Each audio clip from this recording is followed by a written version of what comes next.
Okay, we're just going to go live here a few minutes early. And so if you are already waiting, then you get a chance to start the live stream here with me. I always like to get it going just a little early in case I have a technical challenge or a problem. Just as a quick reminder, anybody just logging in and just getting signed up here, it isn't Ask Me Anything. My name's Glen Morgan. This is We the Governed, and so I'm eager to get your questions, and I will work on getting those answered. Just as a real quick, I'm definitely interested if anybody who's logging on to this live stream, if you and I had a chance to visit, well, we were both at the Rono conference this last weekend in Ocean Shores. It was a great opportunity to really get a chance to just kind of reconnect with a bunch of activists from around the state. There were about 600 some odd people who did sign up for that conference and who were there. It was quite a crowd. I'm actually on the board of the Rono conference. I've kind of been a big fan since I first went, which I think was back in 2011 or 2012. And I've been on the board since 2015, since I left the Freedom Foundation. And so I've always been kind of a big fan of the Roanoke Ocean Shores Conference. It's been going on for a while, and it just seems to keep getting bigger each time. And I kind of love the fact that it's out in Ocean Shores. So a lot of people, I know I had a chance to chat with a lot of people there. So if you were there, please make a point and of just letting me know. I'm just always kind of interested if anybody who's logging in is kind of a follow-up from when we were there. As a quick reminder, there's if you do ask a question and you go to type it in, if you could just say @We the Governed, it just kind of highlights the question. That way I don't miss the question. I try to get to every question that people send me. It doesn't mean I'm going to always answer the question the way you want, or you may not like the answer, but I will do my best to answer the question if you can post them there. So I do plan on kind of jumping into these questions here pretty quick. The one thing I'm going to follow up on right off the bat, just as a quick update for people, and if you've watched my show before a number of times, you know that I try to do this periodically, and that is that I try to give an update of where I'm going to be over the next couple weeks in case you want to meet me in person. I love meeting people in person, like to meet you in person. Please make a point of letting me know that you watch the live stream or you watch my video, or that's how you know me, and introduce yourself to me. I think I'm fairly approachable, and I do like talking to people and just getting a sense of what you like and you don't like about the show, suggestions, all that good stuff. However, today I'm recording this. It is January 30th, and tomorrow, which is Wednesday, January 31st, at 3:30 p.m. at the Capitol steps on the north side of the Capitol. It's actually kind of in between the Capitol building and the State Supreme Court building, kind of in that little plaza area where you have the flagpoles. They're going to be having a kind of a rally tomorrow. I do plan on being there. I want to take some photos. I might want to write about it or do a video about it, so I want to make sure I'm there. And I expect it's sponsored by Future 42, Brandy Cruz, Steelhead Alliance, just some other groups that are involved. And it's going to be demanding that the Democrats in the legislature basically address the 6 initiatives, which, if you haven't heard, all officially have qualified now for the ballot in November, and they've been submitted to the legislature.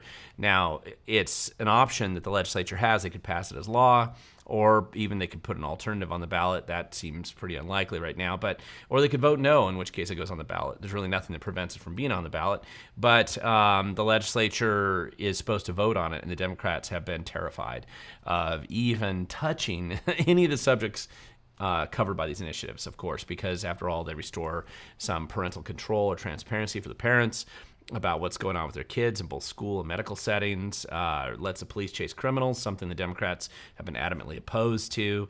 It reduces taxes, of course, the carbon tax, the scam tax on your gas that increases the cost of every way of living in the state right now, and creates kind of a slush fund for Inslee's cronies that he can fund. And basically, I also believe that he's probably funding his future employment opportunity with that project. So he's using the amount, he's taking money from everybody in the state so he can fund his future employment. At least he doesn't deny that right now. So that's kind of why I think that's one of the many reasons why it's a bad tax.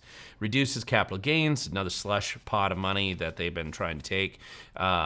and also ends the long-term care scam tax. At least doesn't really end it. It lets it be an option. So if people think it's awesome, they can stay in it, or if they're capable of doing math, they'll get out of it. And so that one is also blowing up. And the Democrats are refusing to address any of these right now. So that rally tomorrow, 3:30, the Capitol steps. Wednesday, listen, if you live too far away, or you're not able to make it, totally understand. I'll try to get some photos while I'm there, kind of document what it's like. But it will be there right in the middle of legislative session. This is a short session, but nevertheless, the legislators are there. And it's always good to remind them that maybe doing their job, at least for the Democrats, trying to do the job at least once, this session would be useful.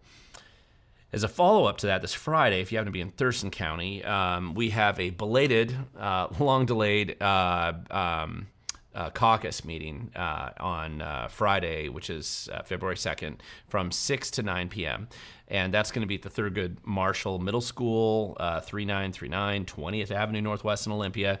I believe it's on their website as well, but essentially this was the screw-up that we had in the Thurston County Republicans, and I'm a PCO in Thurston County, so this is the opportunity to just get together with some other people and vote, or basically approve people that are going to be your representatives to the state convention, and then in turn to the county convention, then the state convention from there.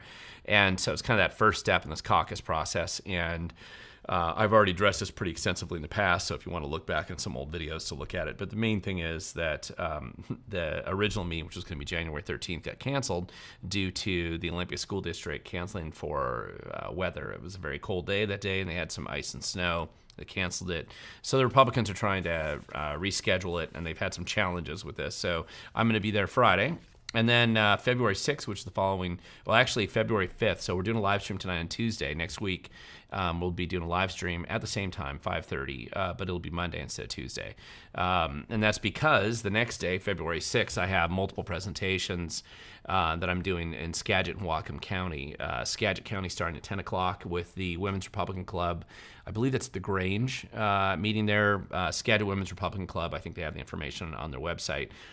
I'm only going to be there for about 30 minutes doing their doing the speaking engagement there. I don't have a lot of time to chat afterwards. I'll try to come early, but I have to immediately go up to Bellingham for the Whatcom Women's Republican Club, which is what I was originally going up to walk to that area for. I'm kind of doing two of those events at the same time. And I'll be speaking at the Bellingham Golf and Country Club. I'm trying to get there around 11:30 because I think their event starts at noon, and I can make that from Skagit County, but so I've kind of just had a sequence of events to do up there. And I know I'm meeting some activists up in Whatcom County that evening. Those are more just small gathering events where I'm helping do some training or some other projects up in Whatcom County. On February 8th, which is next Thursday, so next week's Thursday, I'm doing basically a training session for new school board members. It's from 6 to 8 p.m. at Reset Church in Marysville, so easy to look up if you want to know more. I was on the school board a number of years myself. I've worked with a lot of people hundreds of them actually, who are on the school board. This is really just an opportunity to get together with other like-minded school board members and maybe create a couple of ideas, projects that you could work on. We've elected hundreds of new school board members over the last few cycles. Sometimes they don't always know what to do, or they aren't sure where to get started, or they have specific questions. I think this is an opportunity to get together with some of them, and I'll go over some different suggestions that I have and what's worked well in the past. Q&A, good interaction, good opportunity to see you there. On February 10th, which is going to be that Saturday, I'm also doing a presentation. I think I'm the keynote speaker at the San Juan County Republicans out on Friday Harbor at their county convention. So looking forward to seeing everybody at all those events. I'm not going to get past that. That's just enough through next week. We can talk more about it later, but that's a number of activities. Those are all opportunities to see me in person if you happen to be near those locations. If you don't, that's okay, because I travel all over the state, and even though I might have just blown my car up yesterday, I drive junker cars, if you know me, all around the state. And my last car just kind of had some problems yesterday, and I had to have it towed. So we'll see if it, and I had to do some work on it myself. So either it could be my incompetence as a mechanic, or it could just be that the car had finally reached the end of the era for that vehicle. We'll find out in a day or so. So one of the other questions that somebody had asked, I actually got this repeatedly when I was at Rono. So showing that I do a bad job explaining to people how they can support We the Govern.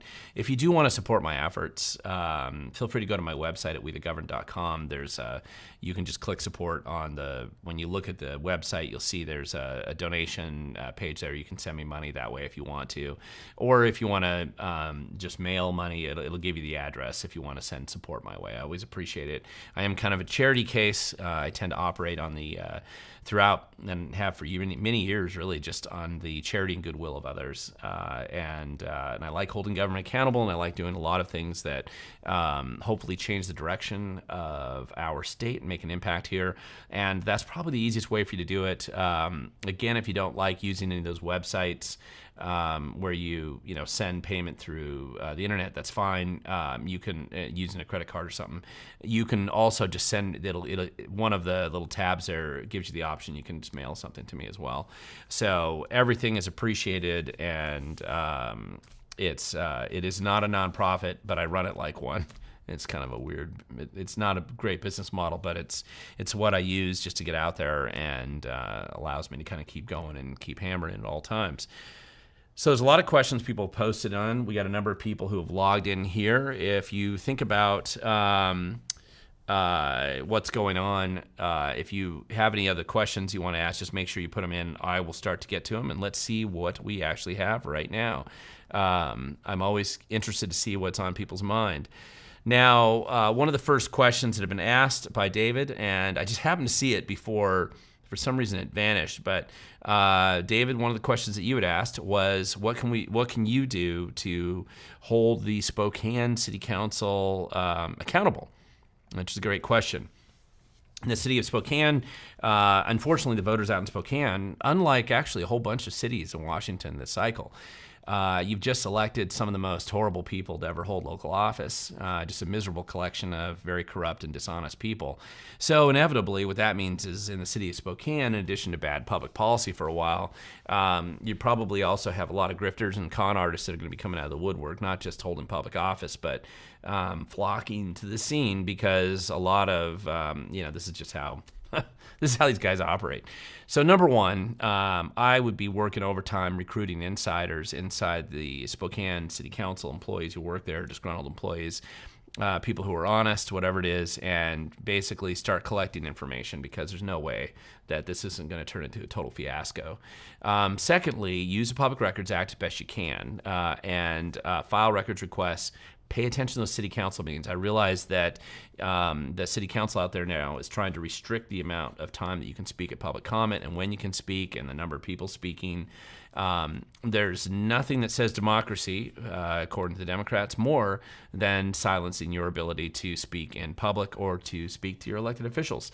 It's so funny that they always, whenever they get in charge, I see every time they try to cut off the ability of you as a citizen to have any kind of access at a public meeting. And that's just Betsy Wilkerson and his crew. I mean, just corrupt. So anyway, you got a lot of opportunities. It's kind of a clown show out there. You got really terrible people, and they're not terribly bright. So I would definitely start really paying close attention. You got a lot of opportunities to hold them accountable. And, it's just... If you really want to do that, that gives you an opportunity to really experiment with a lot of citizen activism and public exposure of the truth. And On the Ball 509 has been a great resource out there locally for a website. I recommend everybody in Spokane subscribe to that. That website has just been great over the last year, and it looks like they're going to keep it going. So I'm pretty impressed with it. Now let's see. We live. Sorry, Jack, you had a question? We are live right now. Let's see. What can we do? Here's a question from Steven. What can we do to help get the border closed? Well, I mean, that's a great question. I mean, one of the things that clearly exists here is there's no perfect solution to closing the border, but there's clearly some very logical and practical steps that can be taken to make it so that you aren't inundated with human wave assaults of people trying to flood through the border. What we are finding, of course, and many people have been documenting this, is that there's a lot of nonprofits, probably mostly funded through your taxpayer dollars, directly or indirectly, one way or the other, that are going down and recruiting people and kind of pushing them into these caravans or organized advancements across the southern border. Physical barriers like walls absolutely do help. It's absurd and pretty much insane for anybody to think that walls don't help. When you're trying to control your borders, you have controlled crossing points. It's something that's been done for thousands of years in human history. Back when they had cities, you had gates. I mean, it's only a Democrat can't figure that out today. It's the most, so that's obvious, number one. Number two, when you catch people, there needs to be consequences. You can't just catch and release. You can't have a fake asylum law that simply allows anybody who wants to pretend that there's a problem or lie to you just come into the country, or you've got to be just sending them right back. So, and if you do enough of that, I think Mexico isn't going to want to flood the zone with as many people as they've been sending in. Many of these are not Mexicans at all, of course. They're from all over the world. Many of the surveys that are done down, the stories that are being done, are showing that people are coming in from everywhere. The biggest concern, of course, is the obvious problem especially with millions of people getting away without even having any contact with the Border Patrol or anybody else, is that if you're a bad actor overseas, a country that doesn't like America, think Iran or some other country, boy, this is a perfect way to just smuggle a ton of your saboteurs into the country and to have a good time in America. We have definitely opened the invitation mat and just put it out for anybody to come across the border this way. It's ridiculous. So enforcing that is really significant. The other thing is there can't be benefits for people then that come across illegally. It's hard enough to become a legal citizen coming into the U.S., and I've known many people that have immigrated. Many of you have family members, and you might even be somebody who came across yourself at some point in time. It's a long and arduous process to go through, and it's completely unfair, dishonest, and corrupt to just allow people to get more benefits by coming in illegally than they do when they go through the legal process, which is expensive and time-consuming. People have to earn that. It isn't the world's right to be an American tomorrow. And so you have to eliminate those benefits there. It's just here. It's just obvious. No benefits. You don't get welfare. You don't get any of that stuff. And you get deported when you're caught in this country illegally. This isn't that hard. Every other country in the world pretty much operates along those lines, and those are even countries that people don't even want to go to. So a country like America, where everybody wants to come here, apparently, it's not that hard to get it closed. You're not going to do it with the Democrats in charge. They're just self-destructive and have ulterior motives. You're not going to do it with Republicans who think that compromise is the great solution to everything either, or who are simply looking for cheap labor in some way or another. So you're going to have to find people that actually care about America and don't want it to be destroyed, have some concern over the misuse and just bloated waste of tax dollars that are being caused by this. And so there's a lot of work that needs to be done on that front. So I don't know that I answered your question there, but that's my best initial answer. Milo, you got a question here, Milo Henderson, saying that was Dave Reichert at Roanoke? Yes, he was. I don't think I actually spoke to him there, but I saw him there a number of times. He did speak, I think at this conference, one of the things that the Roanoke conference does, if you happen to have gone there before, the amount you pay the conference isn't actually enough to cover the conference. So what they do, and it's actually one of the jobs of being on the board, is you have to raise money to cover the costs. So you kind of have a little bit of a cushion beyond the costs that people pay to go to the conference. And so that's why you have a lot of sponsors, that a lot of money that gets raised to sponsor the conference. And so several political campaigns this year, just like they have for the last decade, typically will sponsor. It doesn't cost a lot usually for some of the sponsorships, but they get a table. If they sponsor a little bit more, they get a chance to speak. And I know that he did speak at the convention. Jason got a question here. Hey, Glenn, hope you are doing well. What's your thoughts on this liability insurance mandate to own guns? Tomorrow's the last day for bills. Will they pull last-minute games? Well, let me answer the last question first. They'll always play games, right? So we'll always have games played by the political class. You can universally guarantee that. The question is, how much are they going to play at this time? I don't know. There's probably a little bit less gamemanship going on right now because the initiatives have really screwed up some of the Democrats' plans for this legislative session and certainly this election cycle. And that is because they know that these initiatives, which, by the way, have now all, they've all been submitted, they've all been approved, they've been preliminarily approved by the Secretary of State's office. So they're in the hopper. The last step now to stop them, of course, is for the election in November. So they're going to be on the ballot. There's nothing the Democrats can do to prevent that right now, other than, here's one thing they could do. They could just vote and approve them as law. But, of course, they're not going to do that. And if you read the Seattle Times article about Brian Haywood, who's the primary sponsor of these initiatives on Sunday, what you're really seeing is the panic and meltdown of the unions and the special interests and all the stuff related to these initiatives is, of course, they're going to attack the guy, which is Brian, who's been the primary sponsor of the initiatives. And so they're very angry that somebody went out and got involved in helping people have a choice to vote on pretty much a good chunk of Governor Inslee's agenda. Really, it's going to be on the ballot in November, and it's not very popular. So, sorry. The agenda that Inslee has not been popular.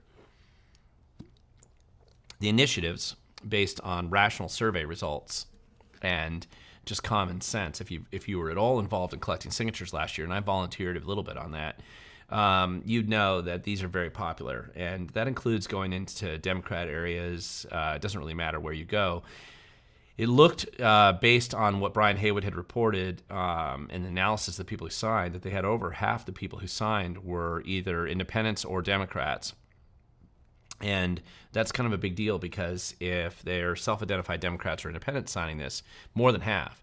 It's not a majority that identified as Republican who signed these, and they poll very high among average people. It doesn't matter what your partisan affiliation is. Then if you're the left and you've been planning on all this money to grift off of it for a long time, or you're hoping to release more violent felons and not let the police chase them, this is probably bad news for you, because these initiatives are very popular, and people are probably going to vote for them. And in order to prevent people from voting for them, you're going to have to run one massive, big, deceptive media campaign, which is expensive. So they don't want to spend that kind of money, understandably so. And so they're playing defense, and they don't like it. And the rest of us who care about liberty and freedom, we should like that. So I don't know, Jason, in looking at your question here specifically, I hate the liability insurance mandate, because that's ridiculous. There's a lot of, this interpretation here, there's a lot of liability insurance mandates we could start to impose for all kinds of things that don't exist right now. And many of those, a liability insurance for exercising your free speech rights. There's all kinds of things you can do based on the model that the left has kind of pushed, and trying to basically make it so that people can't defend themselves seems to be one of the higher priorities for Democrats, or at least they want to posture that way. I don't know how many of these things are actually going anywhere. There's another question here. This is from Shannon Daniel. Can you give us an update about what's going on with the initiative petitions that have been passed? Hopefully I've already done that. I already addressed it a couple times in this presentation. So so hopefully that answers. Hopefully I have answered it. If I haven't, please throw another question in here at the end. Also, anybody that's on the call here, if you want to tell me where you're watching from, I see a lot of people jumping on the live stream right now. I'm just always curious to see what cities you're coming from. It's kind of interesting. I had some people from New Zealand on the other day, which always surprises me. So just let me know, what city. You don't have to tell me exactly, of course, just generally. Are you in Paulsbo? Are you in Spokane? That's just interesting for me to know. And let me know. Let me go back to this other question here. What is his future employment? This is from North Song. I'm assuming you mean Inslee. He's not admitted what it is yet. Basically, the question that we had, and something that we wanted, and not just me, but a number of other people were saying, is that will Inslee come out and say that he will not go to work for one of the recipients of the billions of dollars that he's taking in tax dollars from Washington state residents and sending it to one of these entities out there, corporations, nonprofits, whatever? Is he going to come out and say, I will not work for one of those? Because he won't. And so it makes me believe that one of them is somebody that he's trying to push for. Okay, here's another question. Let's see. Here's a question from Nate. Do you think Patty Murray and Cantwell will ever make their relationship official, quote unquote official? Okay. Well, listen, they're both our state federal senators, for good or for bad. And that's who's there now, and that's what we're dealing with in Washington, D.C. What I'd like to make official is have somebody else run and represent us back in D.C. in that position. I think it would make a big impact. We've had federal senators from the state back up until the late 90s, so it'd be nice to get some more in there. And I think we need to change. So it's not hard for me to say that, but we'll see what happens. Any other official relationship beyond that, I don't expect to see anything from that. Julie, do I want to ride? No, I'll tell you, let me explain something here, and I've talked about it occasionally a few times before on my show. I put a lot of miles on my cars, driving all over the state, because I meet activists everywhere from Stevens County to Asotin to Clark. The last few years, I've been averaging about 40,000 miles, give or take, driving around the state, give or take. I don't want a nice car. I don't need a nice car. I'd be crazy to have a nice car. I just need something that's cheap, easy, and pretty much nondescript, preferably a car that's a little bit more difficult for them to steal when I'm in Seattle. I always like little stick shifts because thieves in Seattle apparently don't know how to drive a stick. But I don't really care what it looks like. It's just nice if it's mechanically sound. The car that I have right now, I put about 100,000 miles on it. It was already used. It was a little Nissan Versa, so great little cheap car, boring car. I have a hard time finding the parking lot. That's what I'm looking for. Boring, easy to get around the state, real cheap, and just efficient. So if you know somebody that wants to donate a car like that to me, absolutely, I'll take it. Preferably one that's mechanically sound, at least reasonably sound, that I can probably get a number of miles out of it. I'm a reasonable mechanic, not a great one. I'm capable of keeping a car running, have been since I was 16, but I don't want to spend all my time under the hood trying to keep it alive. So it's just a practical thing from that standpoint. Then let's see. Somebody's asking, not a question for me there. Wow, everything changed. A lot of comments here. Okay. Let's see. I know. Steven said, I think anybody qualified to be on the ballot should be there, but I've seen the light 2015. Now I do as much homework as I can to pick correct people for the job. No more swamp rats. Okay, that's good. Not a question, but I like the comment. There's a question from somebody who is basically gray death is what he said there, the symbols. Heard Dems are trying to pass legislation that would restrict initiatives by requiring an impact statement first before the initiative can hit the ballot or be reviewed by legislators. There's already an impact statement that had been passed a number of sessions ago for initiatives that reduce taxes. Interestingly enough, they don't really have impact statements for initiatives that increase the cost of government, just for those that take away some of the tax dollars that they're already extracting from you. So that's going to be on probably at least one of these initiatives for sure. So I would expect to see it. It shouldn't be on all of them, but it might be on one of them. So it'll influence people a little bit, depending on how they word it. We already know what the wording is going to be because there's a statutory limitation on how that wording is put together. But in this current economic climate, I still think it's going to be very popular regardless of what that impact statement says. Let's see. Mike, how do we rein in the 2023 tort claims at $230 million? Top tort claims were against Department of Corrections and DCYF. State actors performing badly or not performing at all. Well, Mike, that's a good question. I mean, one of the related issues to that, this is particularly true more with DCYF especially, which is Department of Children and Youth and Families. I think I'm getting the acronyms right because they had to change when DSHS. They had to spun off one of these entities. DCYF it's just been a disaster. I mean, it's a clown show of incompetence and dishonesty, and there's some very necessary and significant things that this agency is supposed to do. They're doing an abysmal job with the foster parents program, the whole foster program. They're just trashing it.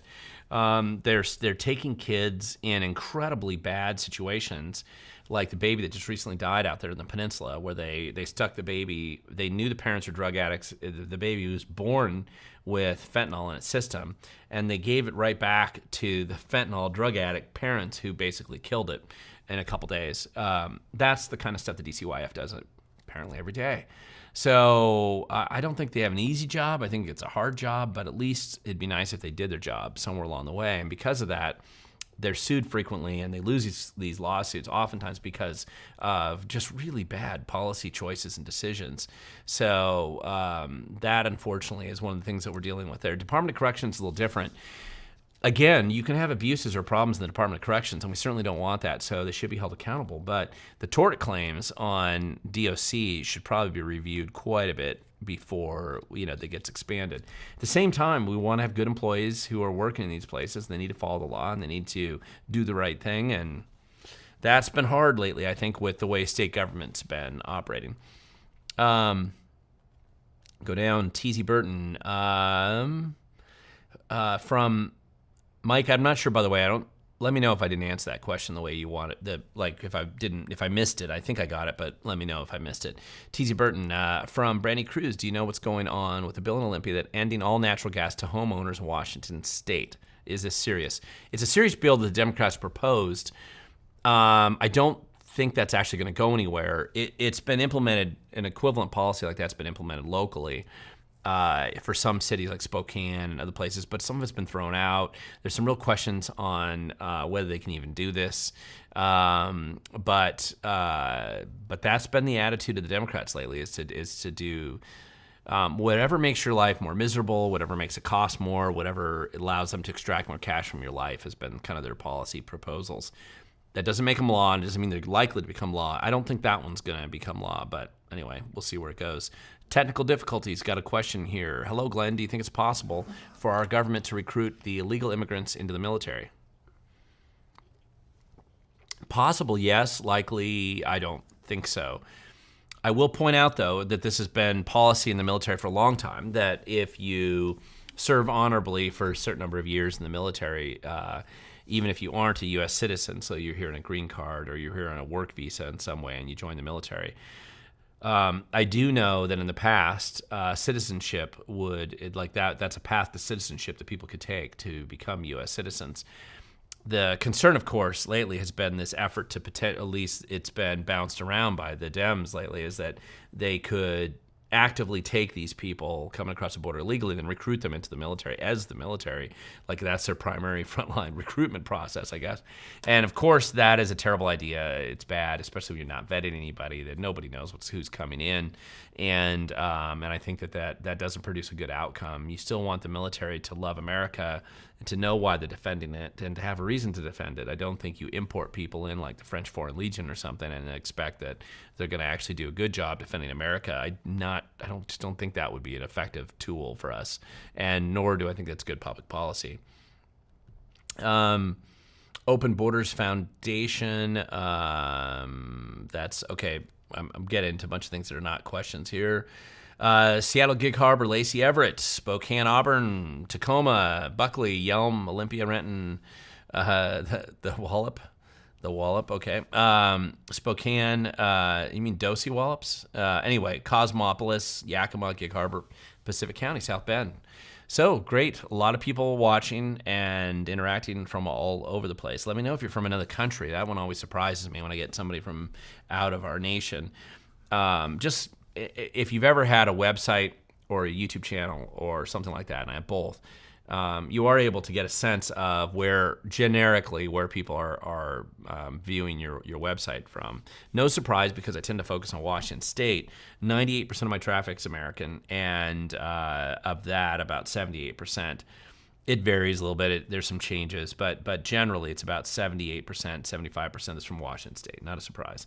The next closest states tend to be Idaho and Oregon, some from California, and then occasionally from pockets of people who are interested from other places around the country. I'm not a surprise, but that's where it's from. So it's kind of interesting. So I'm always interested when on the live stream, which can't see as clearly, if there's where people are coming from. That's always interesting to me. Are you aware? Okay, this is a question from Oakwell One Bat saying, are are you aware they are planning on imposing a pay-per-mile tax? Well, that's actually been a proposal they've had out for a long time, many, many years. It gets proposed periodically. They've tried some experiments with it. It's very, very unpopular. Having the proposal out there and having it fail is usually what happens. I don't expect it to come out this cycle at this point in time, especially with the initiatives that are coming on the ballot this November are going to be cutting back and challenging a lot of the tax games or extraction games that the left has had lately. And so I think they're going to be playing more defense on that than they are going to be playing offense. And especially wise Republicans who are running for office, or if you're an independent person and you're running for office, I would recommend jumping on these initiatives from a policy standpoint, because they're very popular. They're just common sense initiatives fixing what's broken in Washington State. And it gives you a positive agenda to run on, in my opinion. So I would definitely suggest doing that. I don't see the pay-per-mile tax coming through. Jack, you had a question here. Chance BAC gets lowered, blood alcohol content gets lowered to 0.05. I don't know. I saw that proposal in there. I don't think that that one could get through. I think that's a bill that could get through, but I haven't looked at that bill specifically to see where it goes. Honestly, a lot of times what I do, and I don't tend to really... So when cutoff comes, which is basically they can't propose any more bills, which is coming up pretty quickly. Once they can't propose any more bills, then I look at the bills that currently exist in the system. If they've been proposed, and there's a sister bill, a companion bill, basically, to that bill in the Senate or the House, vice versa, that kind of matches, and they've gotten out of committee. They've had a hearing, they got out of committee. Those are the bills worth watching, because they probably have some institutional support of some kind behind them, and it looks like they're going to go somewhere. And I haven't really sat down yet, because, again, 80% of these bills or more, 90% are probably already dead, whether it's openly admitted yet or not. I would guess that most of them are pretty much done. And so now we got to figure out what are those handful that are left that have a chance of advancing. And the best way to look at it is to see, that's how I do my first cutoff, is a companion bill in both houses, and does it look like it's actually advancing through the committee or Ways and Means or whatever the process is. And so I actually start really looking at that much closer pretty much in about a week. And so that might be a question I can answer better next week. I'm not sure I'm going to be able to answer it. I can't answer it effectively enough right now, because I've kind of ignored some of these that I think are just dropping off, and I've paid attention to quite a few.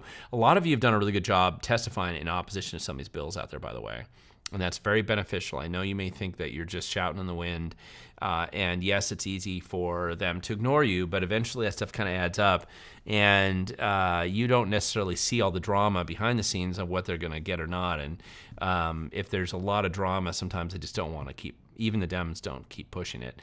And Jason, this kind of answers your question here about what bills you're watching that you think will pass. I'm mainly watching things that obviously affect liberty and freedom, any Second Amendment bills that look like they're getting on through this phase of the process, and anything that reduces transparency, because I think that's pretty important. The TZ Burton, you got a question here, I think, from Conservative Ladies of America. What is this AIEO executive order from Jay Inslee to create an AI task force board, which is HB 1934 and SB 5838.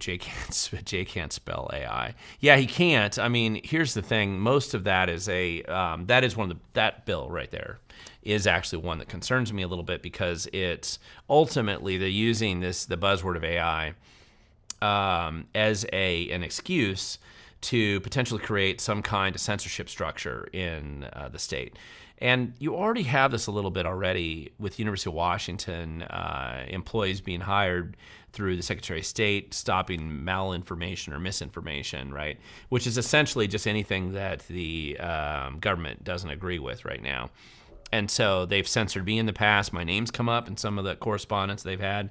The last thing they want is somebody's going to expose their corruption or dishonesty or incompetence to the public. And so what they have to do is find some way of tamping down, reducing the ability of messages that get out because otherwise, if people actually knew the truth about how incompetent and corrupt their elected officials are, or their bureaucrats, or their grifting operations through the nonprofit kickback schemes, people won't be happy about that. It doesn't matter what your party affiliation is. Generally, though, that's not viewed positively. So this particular effort that you mentioned there in TZ is actually one that I do pay attention to and watch, because if they can start to silence you, or again on the transparency side, if they can prevent the disclosure of the truth, then it really goes a long ways towards them being able to do even more worse things in the future, regardless of whatever your primary focus is on: taxes, liberty and freedom, guns, property rights, whatever your concern might be. These central base things about censorship and silencing you and reducing the transparency is a big deal. So let me get back to this. So not a Ford. That's pretty funny. Jim, I love that. That's a funny comment about a Ford. I've driven Fords often, and I've driven them into the ground. They got me there most of the time until I finally destroyed them, driving them hard. But Brian, got a good used Toyota rarely fails. No disagreement. I've definitely had some good luck with Toyotas. Subarus have generally treated me pretty well. But again, I put the volume of miles I put on this car driving all over the place in a year is very high. So the car will not last long once I get it. But anything that gets me by, and eventually several times when I've driven a car finally into the ground and in 300,000 miles, it finally dies. I had one, I remember I was going to meet with some activists out in Tri-Cities. It died in the snow, towed it to my friend's house, sold it to the scrapyard, had my meeting with the activists and some of the elected officials I was meeting out there, and then I just hopped on a Greyhound bus, had a friend pick me up in Seattle, got home, got another junker car by about a week, and then I was back on the road. That's how it goes. Nothing exotic about that or terribly exciting, but that's just, I'm focused on this, and that's what I do. Heidi got a question here. Newport Hills. Okay, so outside of Newcastle, I'm assuming. Will be at a rally supporting I-2113. Stolen car was dumped at my house Saturday. Used in Bellevue and Renton crimes, of course. Pursuit law prevented Bellevue Police Department from arresting 3 girls on Friday. I'm sorry you experienced that, Heidi. You're not alone. I mean, this is what the Democrats have been doing now for a while, and so the criminal policies are terrible, and so reversing them, 2113 does help, at least restoring the common sense police pursuit standard. But I don't think it's the end. It's just a good start in getting things moving. So there's another question from SSIGGYY80 at We the People. It's actually We the Govern, but at We the People will be fine. In your personal opinion, who do you think will end up in the primaries? Do you think a swap of old Sleepy Joe will occur?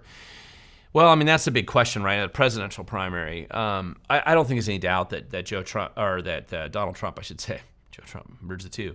Donald Trump's going to be the Republican nominee. I've said that for a while now. It's irrational to think it's going to be anybody else on the Republican side. And it doesn't really matter what you think. That's just, I think, the reality. At the same time, the Democrat side, they've clearly closed ranks around Biden. And, one of the things about having kind of somebody with a high level of dementia like that and clearly not very functional is that he's easy to manipulate.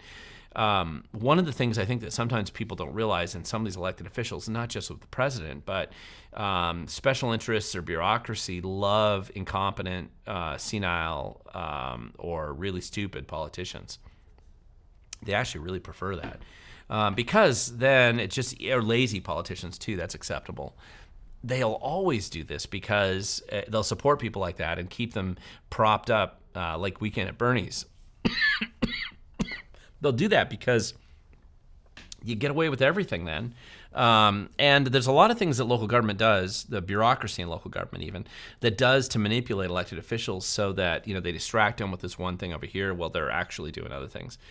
Here's a drinking game, and you'll be entirely bombed if you follow it. But whenever budget time's coming up for your local government, a little game you can play. And the budget's coming down, and the bureaucrats are the ones who draft the budget. It's not usually the politicians. They'll have work sessions and they'll give direction, but generally the budget's crafted by the bureaucrats. And they know they're about ready to blow a whole pile of money on lots of stupid things, and they really don't want people to look too closely at it. So what they do every year, I mean, Olympia does this all the time, Bellingham, all these, it's like they go to a class. And at the very last minute, as the budget's going to be on the docket, they cut something that's very popular for the local citizens or draws a lot of attention. So they'll cut the Christmas tree lights.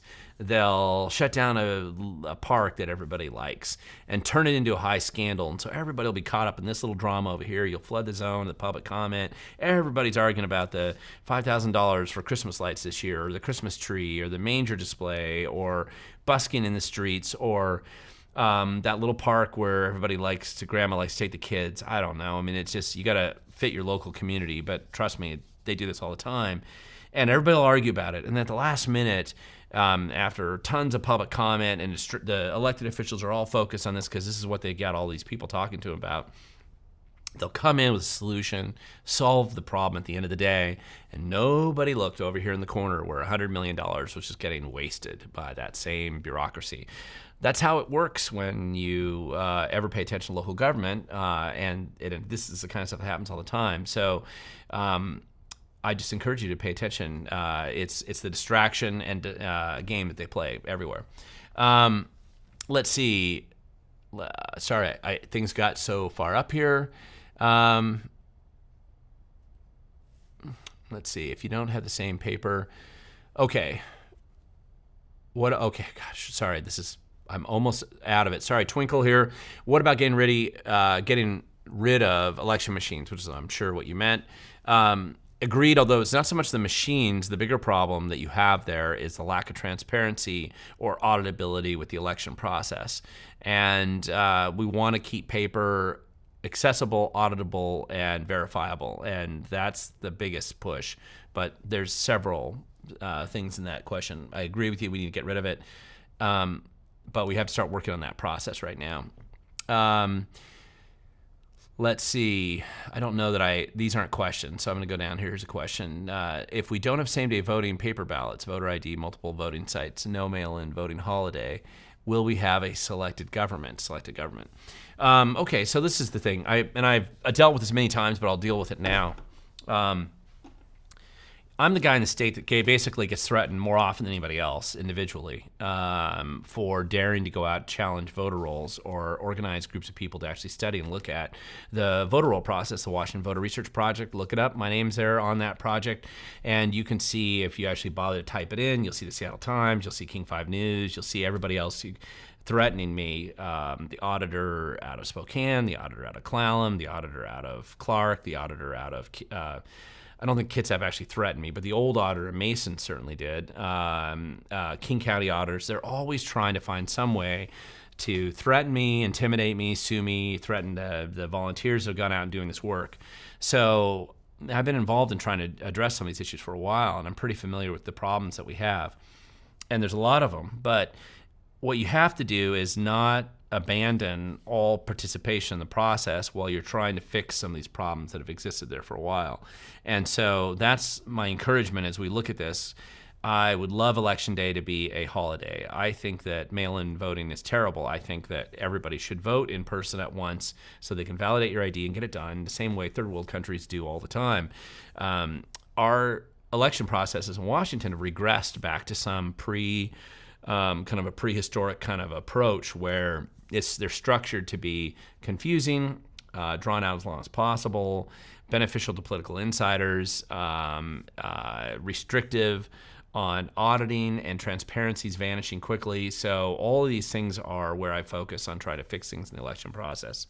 There's the perfect option that we're trying to work for, and nothing's going to be perfect anyway, but there's at least a better process, and I'd like to start moving the needle in that direction. Waking people up to it is a problem, is the first step, and I think we've done that better now than we have for the last 30 years or so. It didn't just happen yesterday. I mean, this has been a grind for a while, and we have to start working on grinding that out and pushing that forward more. Let's see, North Song. Did you know the military dropped the GED high school diploma requirement? Yes, I did. And I'm not particularly opposed to that necessarily. Now, it depends on what they're exactly getting people in for. But there's a lot of jobs in the military, and the value of a GED, high school diploma, has kind of dropped quite a bit in recent times. So that kind of makes sense to me that they might. So I am familiar with that, and part of it's the recruitment problems they've had with some of the wokester ideology and some of the forever wars approach the military's taken lately, which is a political problem. It's not so much the military problem. But of course, politics blends into the military too. T.Z. Burton, can you cover HB 2177 and HB 2178? Allow convicted sex offenders classified at the highest risk of reoffending the opportunity to be released from lifetime community custody. Yeah, I'm familiar with that one. That's a terrible idea again as well. Essentially, the creation of the community, this comes out of the 1990 Community Protection Act. And again, we always forget our history. And activists just like you and I were just as upset back then when crime was actually worse than it is now. And violent crime was worse than it is now as a percentage, and even just the overall scope of what they were dealing with at the time, back when I was in high school and younger. And this surge, basically, of crime that had started in the 60s and kind of went up in the 70s and 80s and 90s, and it was really kind of reaching this epic, just horrible crimes that were happening all over the place. And the victims of those crimes, their families, and everybody got together and were upset. The Democrats then, just like they are now, were trying to do their best to keep violent criminals on the street and not protect the people from them at all. Again, it's a Democrat policy issue. They just can't help themselves. They seem to be addicted to just keeping the most violent criminals possible out there.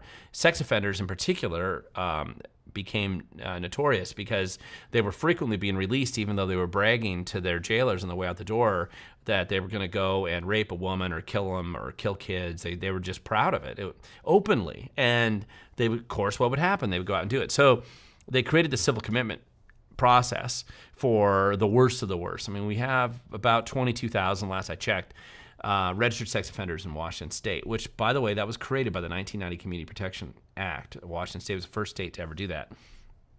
Other states followed suit. Some states, to this day, I don't believe, track all sex offenders.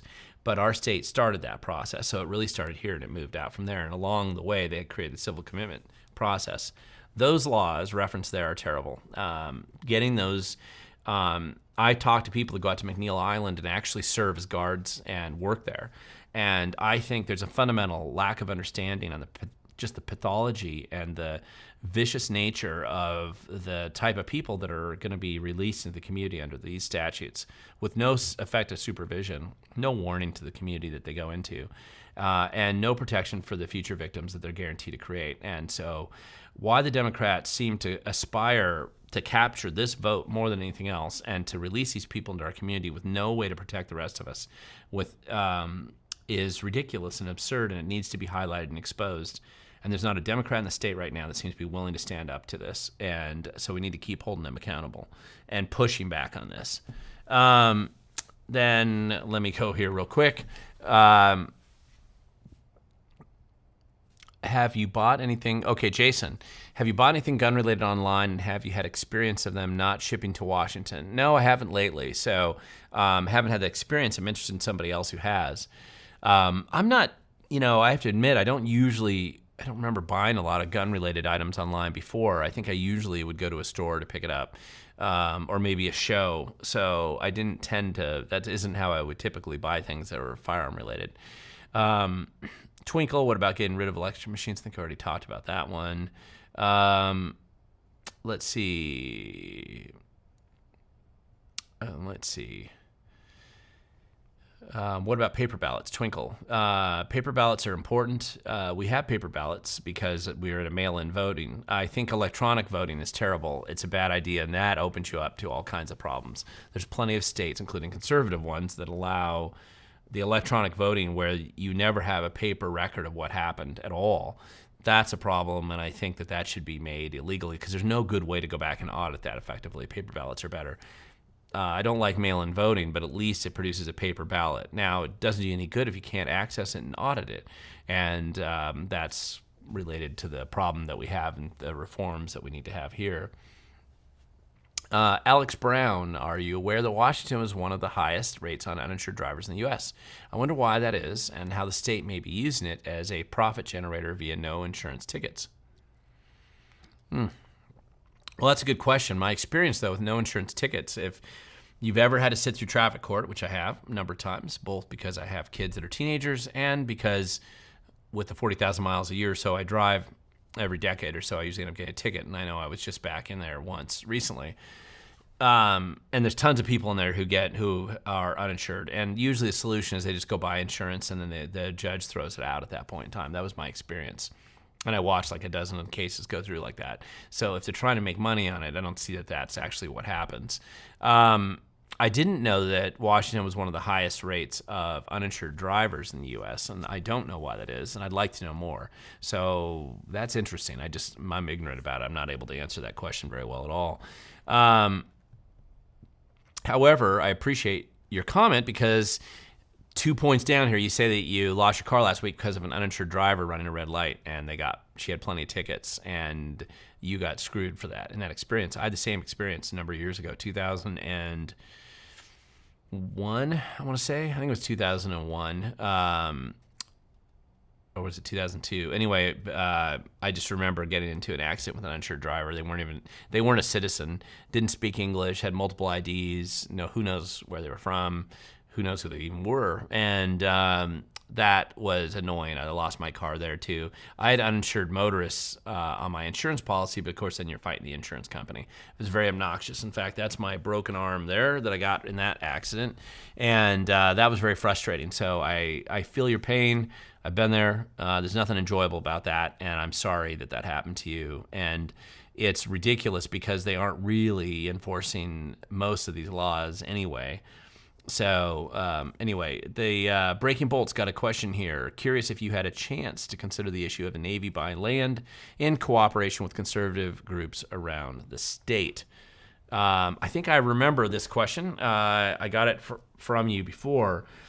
It's actually quite similar to the Army buying land around some of the military bases, joint base like Fort Lewis and McChord. And they were working with coordination with these enviro groups to buy land for the pocket gopher. And I'm generally opposed to those types of land purchases. The military has its own reasons for getting land in general. In fact, it's one of the few things that the federal Constitution allows the government to have, which is land for military bases or ports for the Navy. It was built into the Constitution originally. Land conservation groups or grant grifting operations that take taxpayer dollars and then simply take money off or land off the taxpayer rolls for no apparent obvious good for the community. Although it does tend to profit the people who are involved in the conservation in the conservation operation. They typically will oftentimes own land conveniently. Nature Conservancy used to do this all the time, where they'd buy land. One of their board members would buy land somewhere, and they'd get Nature Conservancy to buy a donut, right? The rest of the land around them. And what do you know? You don't pay any taxes on it, but you're suddenly in the middle of a park. That's a pretty typical profile there. I don't like the misuse of public resources to take otherwise productive land out of the process and take it off the taxpayer rolls. I actually think we should tax conservation, land conservancy properties so that they continue to provide value into the community. And I don't like the idea of federal government trying to expand more and more. As it is, they already own way too much land in America, and we don't need to be giving them more. And I don't care if it's the Navy or Bureau of Land Management or Department of Natural Resources, any of these groups. They are far worse at managing their land generally than anybody else. Americans have decided they like parks, the federal parks, that's fine, but there's not an unlimited amount of parks you need to have. And so, there's some balance there that obviously we've lost in our country over time.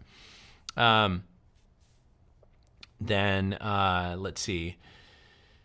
Sorry, now you disappeared. I missed some of these questions, guys, because it just went up past me. So I'm sorry if I missed them. Do you know if Washington State dropped the vax mandate for state employees?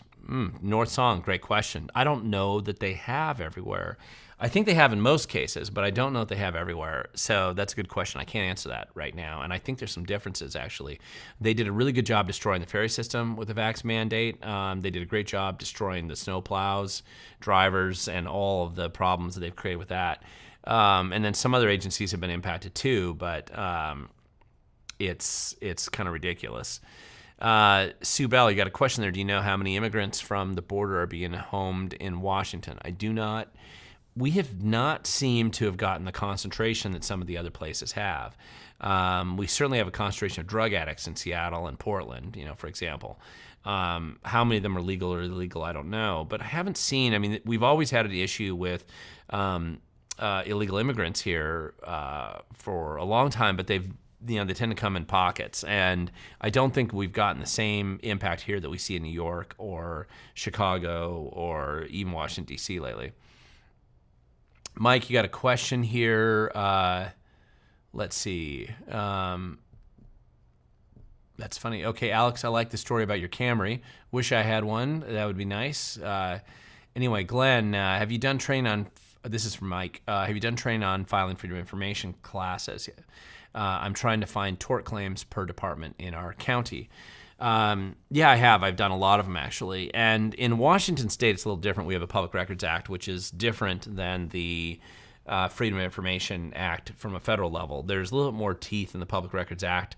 And I usually teach people how to file them efficiently and effectively and manage tracking them. And being able to find the tort claim data is something you should be able to do pretty easily. So it's very quick and easy to do.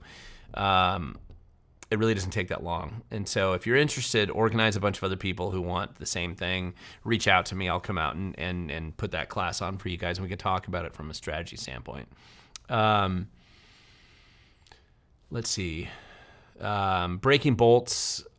I've already touched base on this question, but you mentioned very specifically in this one about the Northwest Watershed Institute.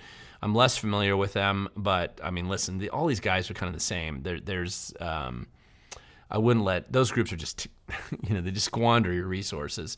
And I've never seen the land get better because they take it over, ever. I mean, that's just a raw fact, I think. How does Washington State change or oppose or appeal the May 7th, 2025 ID laws for air travel? These are based on the new WHO Global Quest to be passed in May of 2024. Don't know, actually. I'm fairly ignorant of that. I know that Washington State's identification is really troubling, mainly because of the decision that Inslee made a number of years ago to fire the head of the Department of Licensing. The new person he brought in was a clown, and they basically have botched that entire agency, according to employees that work there. So that's one of the reasons why our identification has been questioned as to whether it should be allowed for travel. We are kind of one of the first states that to use if you're going to get fake ID. Washington State's one of the best states to go to, so they say. Let's see. Yep, I see a couple people here recognizing the sleight of hand and diversionary tactics. Let's go down. Sorry, guys. TZ, did you hear Donald Trump was nominated for a Nobel Peace Prize today by Claudia Tenney for his historic Mideast policy while in office? Yahoo News. No, I didn't hear that, but that's actually kind of funny. I'm sure that there'll be meltdowns on multiple levels over that one. I don't think he's going to get it either because the Nobel Peace Prize would probably never exist anymore if Trump actually got that. It's just funny that happened. That is ultimate trolling. Michael Smith, who's running for governor, and I'm assuming you mean Republican, and who and why do you recommend them? Just as for clarity's sake, I'm not recommending anybody to run for governor at this point. I'm not endorsing anybody. I have interviewed Semi Bird, and I do plan on interviewing Dave Reichert. Those are the front two candidates so far on the Republican side for running for governor. I kind of don't anticipate anybody else to jump in the race as a Republican between now and filing week in May. Partially because it's getting too late. I'm not sure there's going to be any time for any serious candidate to actually run a campaign that would matter in any way at all. So really Ferguson's the one who's the lead Democrat candidate right now. Ferguson's probably the worst human being that could ever occupy the mayor's or the governor's office, really any office at all. He's been evil as the attorney general, Not the guy we want around. I would oppose Ferguson pretty much at every level. There's no salvaging that guy. I don't know how many people he sold his soul to and what special interests he sold himself out to, but he's long gone and not the guy you want in there. So I haven't necessarily endorsed anybody else, but I would support anybody who would beat Ferguson at this point in time. Let's see. Let's go down here. Let's get something. I'm trying to get to a question, guys. There's a lot of comments, lots of stuff going back and forth. Hard to find the questions in the mix. Sonera Frankenstein, here you go. I heard about a house, him in South Dakota being introduced regarding legal ownership of money that we deposit into banks, 401k, stocks, and mutual funds, not being ours, and we need this. I'm not 100% sure that I know exactly which bill you're talking about. I have to go back and look at that. In South Dakota, I am familiar with some of the bills that have been issued like that, and usually they have something to do with the fact that there's a lot of troubling, especially the federal level, approach to how they want to deal with bank deposits and 401ks and things like this. This is particularly because of the Cyprus case from a number of years ago, where Cyprus had a currency crisis and a financial problem, and essentially what they did is they seized everybody's bank assets and would they'd throttle how much money you could withdraw from the bank, and that really sent kind of a shock around the world, because that clearly indicates that if they do it, and nobody really got Cyprus in trouble for that, so if they're able to do it, then what will stop these other countries from doing it? And I think that was probably if I haven't looked at that South Dakota bill, but my assumption is that that's what it is, and that's a response to that kind of a problem.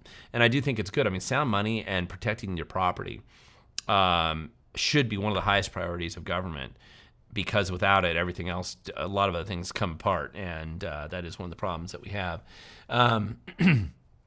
Michael Smith, how do we get rid of mail-in voting, except for disabled? How do we make the counting of ballots legal and honest? Well, you make the counting of ballots legal and honest by making them transparent and auditable. Both issues which every single Democrat in the state resists, and which a lot of Republicans really aren't familiar with what you need to do. Those are the first steps. I think once you start to do that and you realize the problems that mail-in voting has introduced into the system, and presuming that you care about having an honest election, getting rid of mail-in voting with those exceptions, whether that's for disabled or maybe some other limited situations, then that's the process you'd go down. If you really want to get rid of mail-in voting, have a bunch of Republicans win, the Democrats will suddenly rediscover election integrity, and they'll change it, because once they realize once they think it's not working in their favor, suddenly they'll be willing to change the law. That's kind of how it works. I'm a little cynical about that, but that's what I've seen in the past. Let's see. TZ, do you know what NACs are? Natural asset companies, a new type of ESG investment. The SEC and New York Stock Exchange tried to sneak that through last week.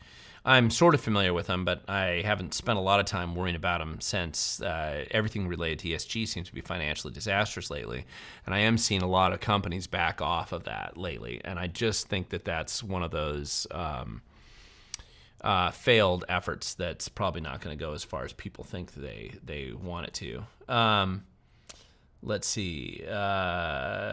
Alex, thoughts on the news show Breaking Points? I've been a listener for a while now. I've always thought you'd make a great guest on there to represent the state. Well, listen, I'd be willing to do anything that makes sense. I mean, I do some radio. I've occasionally substituted as a radio talk show host a few times, and I've been a guest on a lot of them over time. So I think that I'm willing to do anything like that if it makes sense. Question down here, Rodamom 0719. Why isn't Semi Bird getting more publicity? Well, mostly, publicity when you're running for office is very hard, especially in the early days.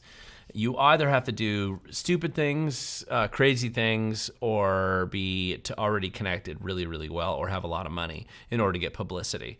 Most people would prefer not to get publicity for crazy or stupid things. So either you are really well connected, which you're only going to get if you've been really involved in a lot of things where you have a big network, and especially a network of people who are tied into the media, or you have a lot of money. Sammy Bird doesn't have a lot of money, and so that's the number one thing. It's very hard to get the news out, and he doesn't have. It's just more challenging in that position to be able to get that kind of a traction when you don't have a lot of resources, and you haven't had the same kind of ties directly to the political class, the media class.